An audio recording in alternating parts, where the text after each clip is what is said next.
ValveTime.net. Hi, and welcome to the ValveTime news for November 9th, 2015. Each week, we bring you the biggest talking points regarding Valve and the community.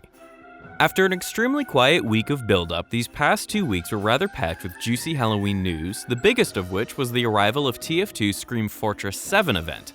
As previously revealed, this year's event doesn't feature that much in the way of new content from Valve, but it's undoubtedly packed with high-quality content created by the community and submitted to the Steam Workshop. Content included with the annual update include 19 cosmetic items, a new crate type, 2 new taunts, and 4 new maps, including a Halloween version of Gorge alongside Payload Hellstone, King of the Hill Moonshine, and Control Point Sinshine. These maps feature a variety of Halloween mechanics introduced in previous years, with some featuring bosses and spells, while others are just a little bit spooky. With no new bosses or special modes being introduced like the past 6 events, the special gimmick for this update is a gargoyle item distributed to all players who start up the game during the event's duration. The gargoyle, like the contract coin, can be upgraded by completing missions and objectives known as Miraz missions. Unlike contracts, which were released 2 times a week, each player will receive a Miraz mission once per day, with each challenging the player to complete certain actions a certain number of times on specific maps. Once Miraz missions are completed, the player will be awarded with at least one older Halloween item from previous years, opening up the ability to expand your collection. Gargoyles can also be leveled up by collecting souls, which feature a new white particle effects dropped from players upon death, or by finding randomly spawning green gargoyles, which spawn on any of the Halloween maps. This of course allows you to level up the gargoyle indefinitely outside of the regular parameters determined by the Miraz missions. Oh, and the release of the Halloween update was also celebrated with the release of a new comic called Gargoyles in Gravel. The comic follows Miss Pauling and Red Team as they attempt to enjoy their Halloween night before being interrupted, as per usual, by Marasmus the Wizard, who has once again conjured up some crazy scheme to try and get himself out of a sticky situation with local crime lords. It's as weird, ridiculous, and funny as you would expect, so just go check it out already.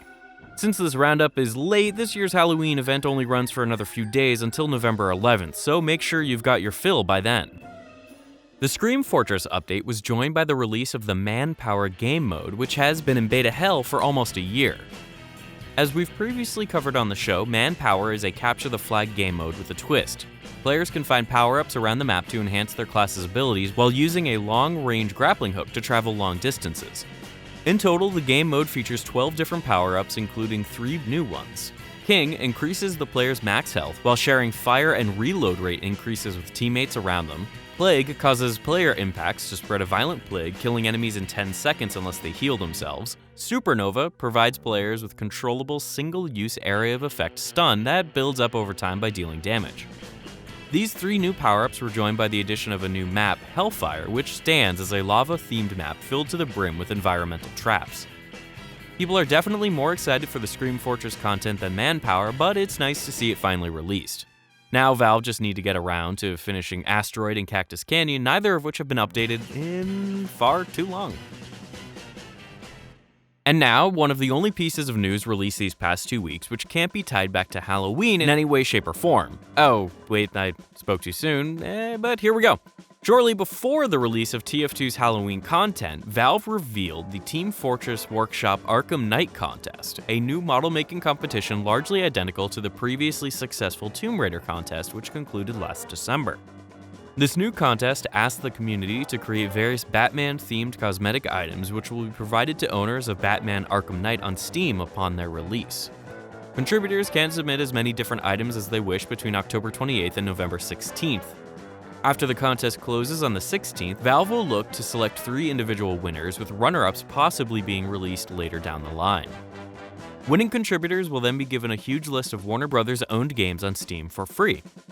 Don't forget, all entries need to be uploaded to the Steam Workshop and should be tagged with the new Batman tag in order to be eligible. Good luck to anyone who plans on entering. We look forward to finding out the winners.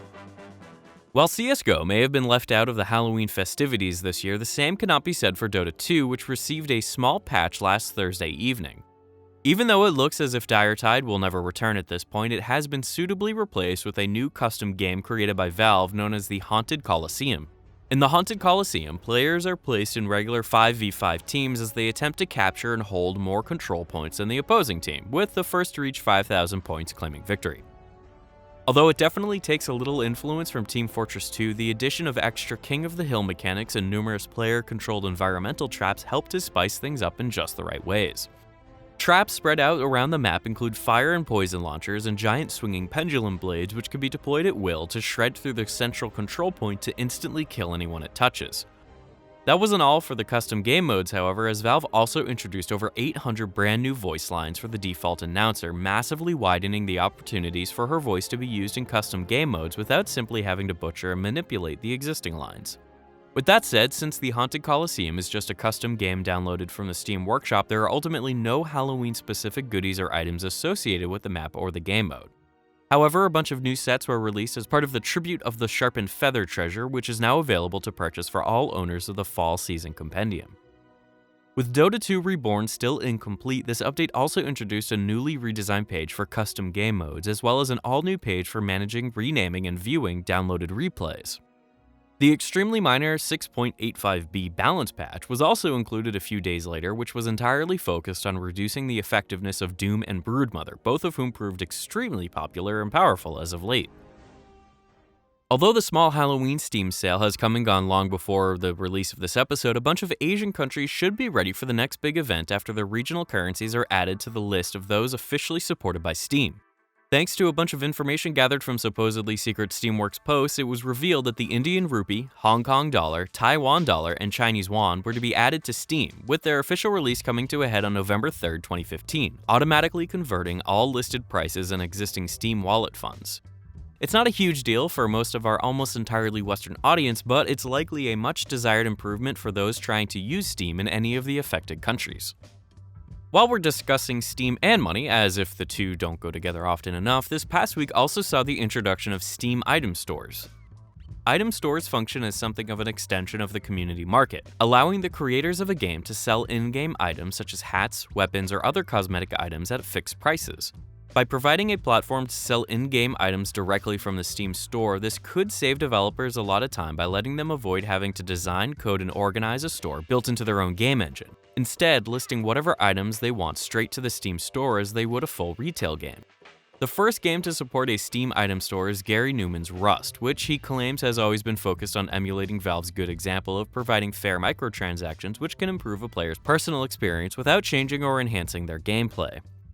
As shown by Rust's own pages, the game's item store can be modified as the developer wishes, implementing custom backgrounds, headers, categories, and of course the items on sale.